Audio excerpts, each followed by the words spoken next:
한국 인터넷에서 흔히 볼 수 있는 공포썰 중 하나는 귀신이 나오는 자취방에 관한 이야기입니다. 이 이야기는 대학생이 자취를 시작하면서 겪는 공포스러운 경험을 다룹니다. 상당히 긴 이야기지만 최대한 디테일을 살려 풀어보겠습니다. 대학교에 합격한 지우는 설렘 반, 걱정 반으로 서울로 올라와 자취방을 구하러 다녔다. 여러 집을 보던 중에 가격도 저렴하고 학교와의 거리가 가까운 방을 하나 발견했다. 집주인은 무뚝뚝하지만 친절했고 그 방은 한눈에 봐도 깨끗하고 넓었다. 그러나 방문을 열자마자 느껴지는 묘한 싸늘함, 그리고 설명할 수 없는 불안감이 있었다. 하지만 지우는 그저 새로운 환경에 대한 긴장감이라고 생각하고 그 방에 살기로 결정했다. 지훈이 그곳에 이사한 첫날 밤, 무언가 이상한 걸 느꼈다. 깊은 밤, 창문이 흔들리는 소리에 깨어났는데 밖에는 바람 한 점 없었다. 별거 아니라 생각하며 다시 잠들려 했지만 벽에서 누군가 쿵쿵 발로 차는 듯한 소리가 들렸다. 혹시 옆방에 누군가 새로 이사 왔나 싶어 다음날 집주인에게 물어봤지만 아래층과 위층 모두 비어 있다는 답변을 받았다. 지우는 그 소리를 흘려듣기로 하고 공부에 집중하기로 했다. 며칠 후 밤 늦게까지 과제를 하던 지우는 갑자기 방 안온도가 떨어지는 걸 느꼈다. 창문은 꽉 닫혀 있고 난방도 켜져 있었는데도 악한 기운처럼 차가운 공기가 방 안을 채운 것이었다. 동시에 등골을 타고 전해지는 오싹함에 뒤를 돌아보니 아무것도 없는 빈 공간에 마치 누군가 자신을 지켜보고 있는 듯한 느낌이 들었다. 그는 그날 밤 불을 켜놓은 채로 잠들었다.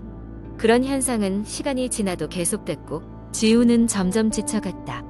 방에 혼자 있으면 섬뜩한 기운이 감돌았고 화장실 거울을 보면 뒤에서 무언가 스쳐 지나가는 잠시의 환영도 봤다. 친구들 앞에서는 아무렇지 않은 척했지만 밤마다 찾아오는 불길한 존재에 대한 두려움은 하루가 다르게 커졌다. 어느 날 밤, 지우는 더 이상 참지 못하고 귀신을 쫓아내는 방법을 찾기 시작했다. 인터넷에서 정보를 찾고 부모님께 조언을 구하기도 했다. 결국 그는 불교의 한 스님과 대화를 나누게 되었는데 스님은 이 집에 사는 홀령이 자신의 존재를 알리고 싶어 한다고 했다. 홀령을 달래기 위해 소금과 쌀, 그리고 초를 준비해 방 안에 작은 제단을 꾸민 후 조용히 기도를 드리라고 알려주었다.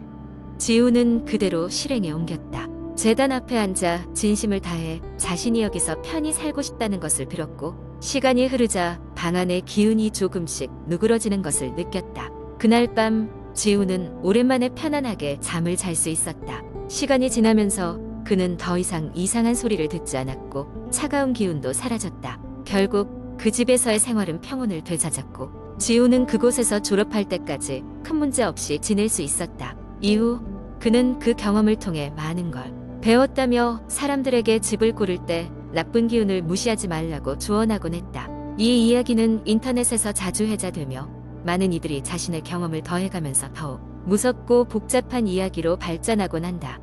한국에서는 집이나 자취방에 귀신이나 홀령이 거주하는 이야기가 특히 자주 이야기되며 이와 같은 이야기는 듣는 이에게 깊은 인상을 남기곤 한다.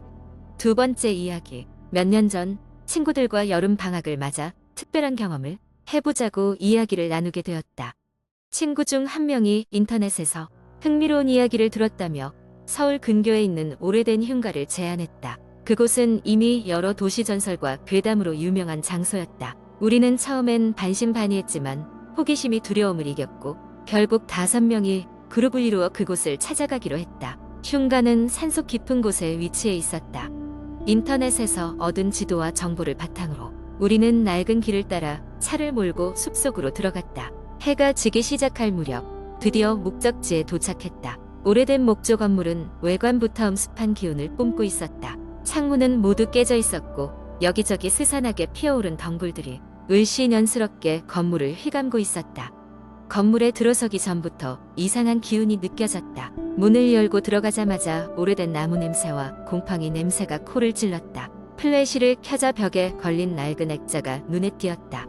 액자 속 초상화는 누군가의 초상이었으나 눈이 이상하게도 다른 방향을 향해 있는 듯한 착각을 불러일으켰다. 우리는 용기를 내어 건물을 하나하나 둘러보기 시작했다. 각 방마다 오래된 가구들이 여전히 그 자리에 놓여 있었고 누군가 예전에 이곳에서 살았던 흔적들이 남아 있었다. 한 친구가 장식장을 열어보니 먼지 쌓인 인형들이 즐비했다. 웃고 있는 인형들의 미소가 어쩐지 불안하게 느껴졌다. 가장 이상했던 것은 건물 가장 끝에 있는 작은 방이었다. 그 방에는 다른 방들과 달리 아무것도 없었고 바닥에는 수많은 발자국들이 잔뜩 찍혀 있었다. 우리는 서로 눈을 마주쳤다. 갑자기 근처에서 작은 소리가 들려왔다. 마치 누군가 얕게 숨을 들이쉬는 듯한 소리였다.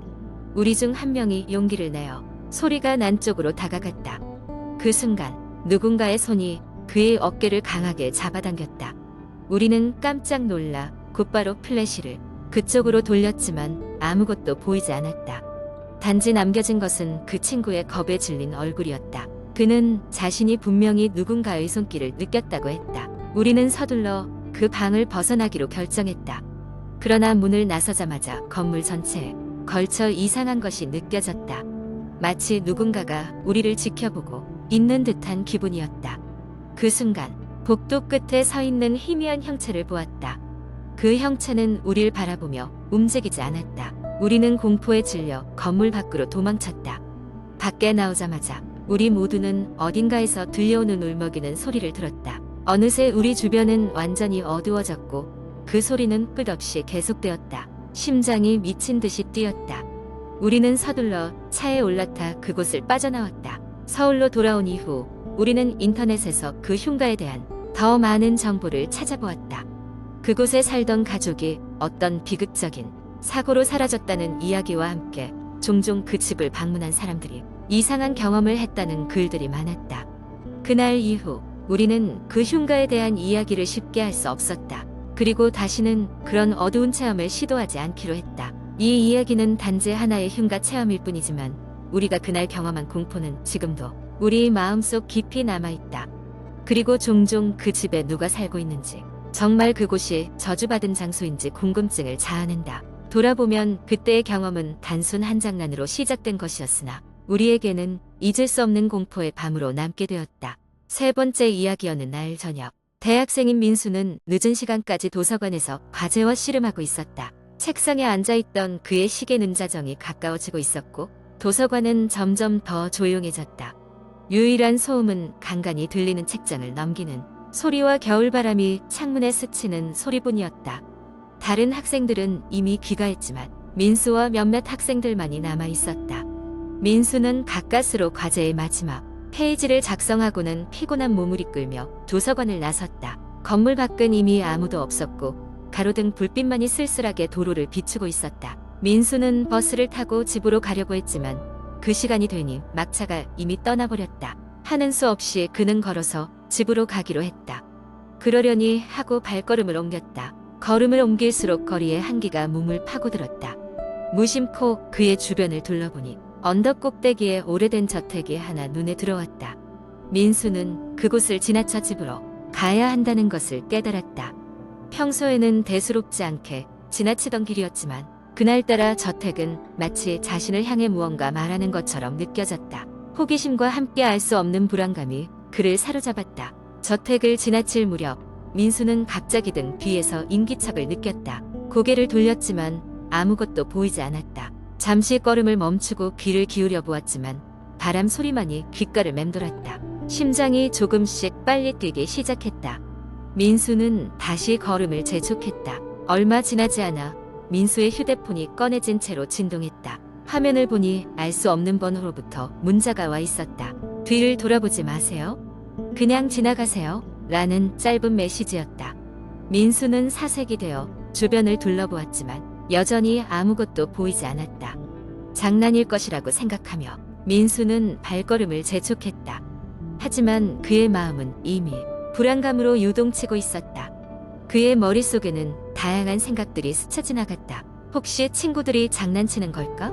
아니면 정말 나를 지켜보는 무언가가 있는 걸까? 그저 오싹한 기분이었을 뿐이지만 민수는 걸음을 멈추고 뒤를 돌아본 순간 그의 눈은 저택의 창가에 시선이 얹혔다. 창문 안쪽에는 희미한 형체 하나가 그를 응시하고 있었다. 어둠 속에서 윤곽만이 드러나 있었지만 그것은 분명 사람의 모습이었다. 순간 그의 몸은 차가운 땀으로 젖어들었다. 다시 휴대폰이 진동했다. 이번에는 사진 한 장이 전송되어 있었다. 사진 속에는 조금 전 자신이 저택 앞을 지나던 순간이 찍혀 있었다. 그의 등 뒤에는 어렴풋한 형체가 서 있었다. 그 모습은 방금 전 창문에서 보았던 그것과 유사했다. 충격과 공포에 휩싸인 민수는 더 이상 생각할 겨를도 없이 도망치듯 그 자리를 벗어났다. 그의 심장은 미친 듯이 뛰고 있었고 숨이 가쁘게 차올랐다. 다행히 그 후로는 아무런 이상한 일도 벌어지지 않았고 무사히 집에 도착할 수 있었다. 그날 밤 민수는 꿈속에서도 그 형체가 자신을 따라오는 꿈을 꾸었고 아침에 일어나서도 그 감각을 떨쳐낼 수 없었다. 시간이 지나면서 그 사건은 단지 오싹한 경험으로 남게 되었지만 그는 다시는 그 길을 홀로 지나가지 않았다. 어쩌면 그날 저녁 그 오래된 저택이 민수에게 던진 경고였을지도 모른다는 생각이 들었지만 그는 더 이상 그 수수께끼를 파헤치지 않기로 마음먹었다. 그저 일상으로 돌아가고 싶었을 뿐이었다. 그리고 그 선택이 아마도 가장 현명한 선택이었을 것이다. 네 번째 이야기. 한국 인터넷에는 다양한 공포썰이 많이 공유되고 있습니다. 이러한 이야기들은 주로 인터넷 커뮤니티나 블로그를 통해 전해지며 사람들의 상상력을 자극하고 두려움을 불러일으킵니다. 다음은 그런 공포썰 중 하나를 내가 직접 창작한 이야기입니다. 여름 방학을 맞아 나는 오랜만에 시골에 있는 할머니 댁을 방문하게 되었다. 할머니 집은 산속에 위치하고 있어서 공기가 맑고 주변의 경치가 아름다웠다. 낮 동안은 할머니와 산책도 하고 마을 사람들과 이야기도 나누며 즐거운 시간을 보냈다. 문제의 시작은 어느 날 밤이었다. 그날은 유난히 더워서 창문을 열어두고 잠이 들었는데 한밤중에 이상한 소리에 잠이 깼다. 누군가 창밖에서 툭툭 소리를 내며 창문을 두드리고 있었다. 처음엔 바람에 나뭇가지가 흔들리는 소리라 생각했지만 조금만 더 들어보니 분명히 누군가 두드리고 있었다. 무서워서 이불을 머리까지 뒤집어쓰고 숨을 죽이고 있는데 이번에는 창문을 열려는 듯 손잡이가 덜컹거리기 시작했다. 머릿속이 새하얘졌다. 나는 침대에서 벌떡 일어나 창문 쪽으로 다가갔다. 조심스럽게 커튼을 조금 열고 밖을 내다보았지만 아무것도 보이지 않았다. 그 순간 소리가 멈췄고 나는 다시 창문을 단단히 잠그고 침대에 누웠다. 그 다음 날 아침 할머니에게 밤에 있었던 일을 얘기했지만 할머니는 아마 꿈을 꿨을 거라 묘대수롭지 않게 여기셨다. 마을 사람들도 그런 일은 없었다며 웃어 넘겼다. 하지만 그날 밤 나는 다시 그 소리에 잠에서 깨어났다. 이번에는 더 가까이서 들리는 것 같았다. 용기를 내어 벌떡 일어나 창문을 확 열어젖혔지만 그곳에는 아무것도 없었다. 며칠이 지나도록 밤마다 같은 일이 반복되었고 나는 점점 잠을 잘 수가 없게 되었다. 어느 날 밤 결심을 하고 핸드폰을 꺼내 창문을 두드리는 소리가 들릴 때마다 녹음을 시작했다. 소리가 끝나고 녹음을 재생해보니 맑게 울리는 두드림 소리가 녹음되었고 그 사이에 작은 목소리가 들렸다. 도와줘. 섬뜩해진 나는 녹음을 할머니께 들려드렸다. 할머니는 이를 들으시고는 심각한 얼굴로 말씀하셨다. 사실 이 집에는 오래전부터 전해져 내려오는 이야기가 있었다.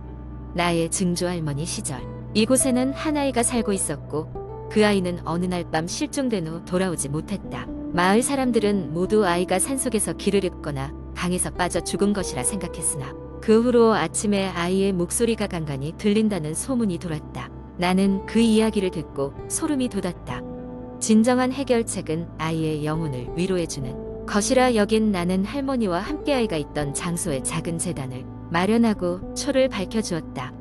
이후로 이상한 소리는 더 이상 들리지 않았고 나는 무사히 방학을 마치고 집으로 돌아올 수 있었다. 그러나 아직도 가끔씩 창문 너머에서 들려오는 두드림 소리가 떠오를 때면 그날의 섬뜩한 공포가 다시 나를 감싼다. 사람들은 이 이야기가 단지 전설일 뿐이라며 웃어넘기지만 나는 그날의 경험이 결코 잊혀지지 않는다.